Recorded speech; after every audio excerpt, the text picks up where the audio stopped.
pada masa itu telah berlaku wabak besar di Wuhan dan ramai pesakit-pesakit, malah orang awam pada masa itu sedang dan telah mengalami penyakit-penyakit pernafasan.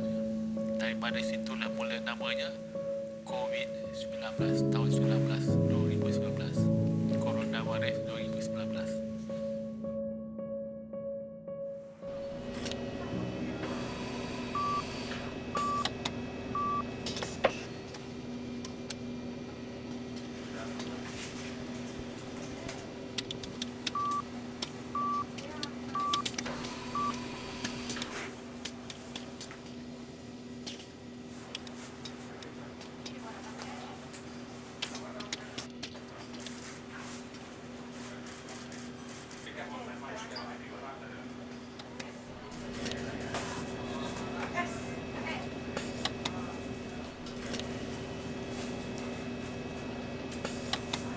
Perkataan COVID-19 ini adalah satu nama yang diberikan kepada satu sejenis virus corona, yang mana ia telah mula-mula dilaporkan di Wuhan, China pada November 2019.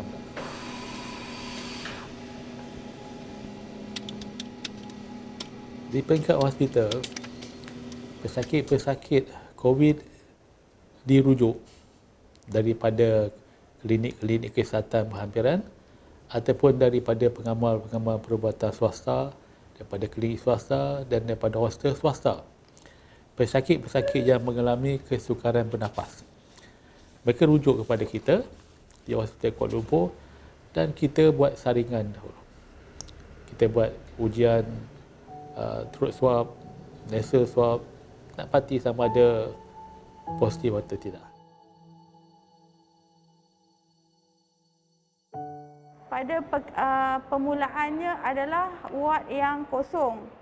Apabila ward COVID diperlukan di HKL, dijadikan khas untuk COVID patient. Ketika pada permulaannya lelaki lebih ramai pesakit daripada perempuan. Apabila dalam masa 2 minggu, kalau tak silap saya lah, bila perempuan lebih ramai, dan keperluan diperlukan ward 26 ini ditukar sebagai ward perempuan.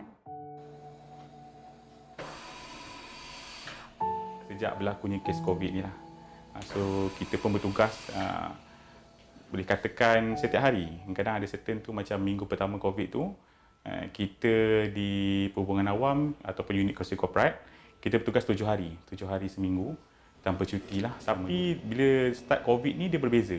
Di laluan tu busy dengan kita punya petugas pula. Jadi petugas yang keluar masuk wardnya dengan pakaiannya berlainan sikit. Tapi bila berlaku kes COVID ni, situasinya berlainan.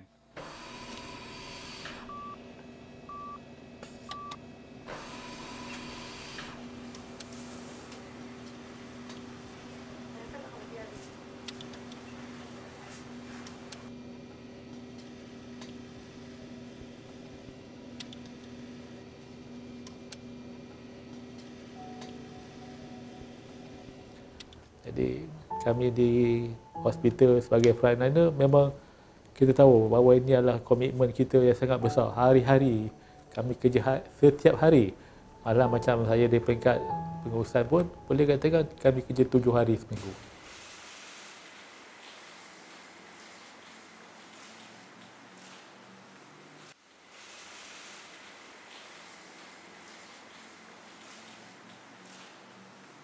Sebelum masuk, doktor dan nurses perlu memakai PPE. Kebanyakan staf yang masuk ke dalam, kita minta mereka memakai N95 untuk mengelakkan berlaku infection lah di kalangan mereka. Dan juga kita ada shoot cover, kita ada boot cover dan sebagainya lah untuk persiapan mereka. Pastikan mereka mengikut step. Kalau mereka tidak mengikut step, akan berlaku infection tersebut, akan berlaku di antara mereka yang bekerja di dalam dan juga di luar.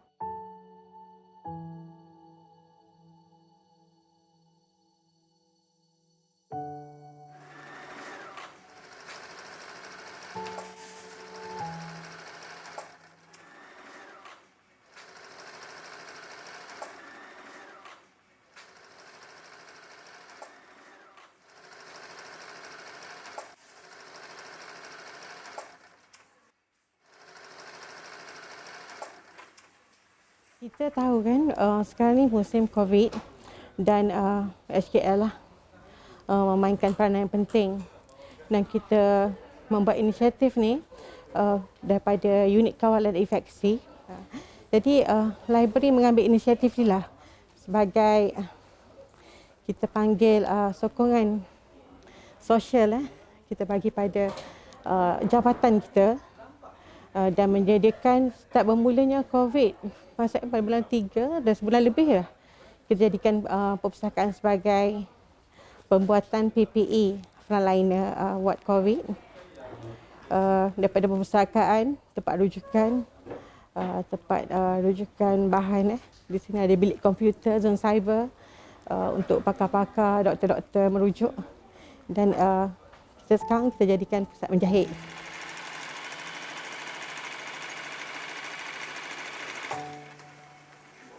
Tugasan kami di sini adalah semata-mata secara sukarela.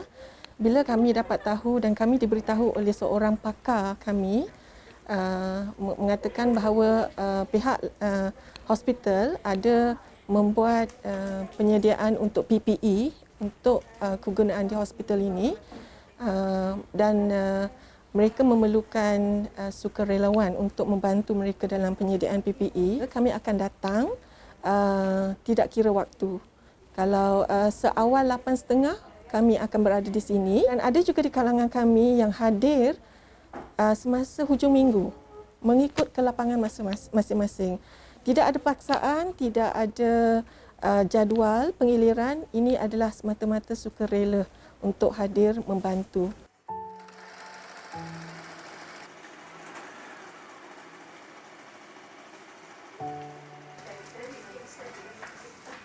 Dan kami buat pembuatan ni bermula daripada hood cover dengan boot shoe cover dengan face shield pada peringkat awal. Ramai yang datang menjahit, kebanyakan daripada doktor, daripada staff semualah, nurses, daripada PPK, semua turun daripada setiap jabatan. Kebanyakan datang menjahit. Yang tak pandai jahit semua pandai menjahit. Banyak tu memang banyak. Kalau nak kira, kalau kita buat sendiri sebelum ni untuk pemakaian kelengkapan hood dengan shoe cover lebih daripada 400 sehari kita boleh hasilkan. Tapi sekarang ni memang banyaklah. Sebab daripada luar pun kadang 1000 ada dalam satu hari, 700, 500 lebih. Tapi mesti tak cukup lah. Tapi alhamdulillah dengan agaknya sebab datang keseronokan nak menolong, membantu tu, kekuatan tu, kemahiran tu Allah bagi. Yang itu, dan kita pun kagum dengan diri kita masing-masing kat sini kan, yang boleh membantu dalam jahitan. Tapi yang selama yang dia lama tak pegang mesin pun, apabila mereka tengok benda ni bertimbun-timbun ni, macam mana kami boleh bantu, di situ datang semangat, datang kekuatan. Tak apalah, kita cuba. Tapi sekali dia orang cuba, bila dia orang dah dapat dia punya momentum tu, mereka rasa amat mereka diperlukan di sini.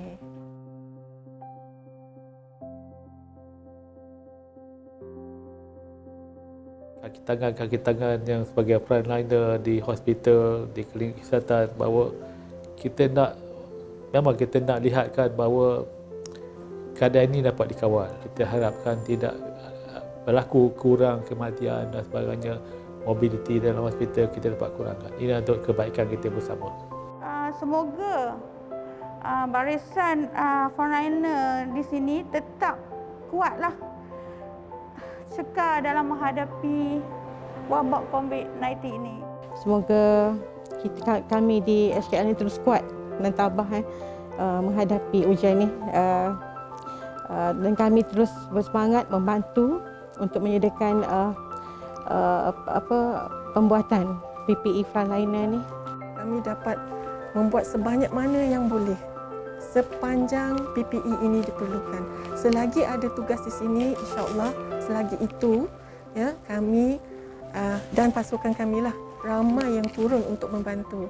Mengharapkan pertolongan yang sedikit ini dapat memberi satu impak yang besar kepada keperluan PPE untuk Hospital Kuala Lumpur.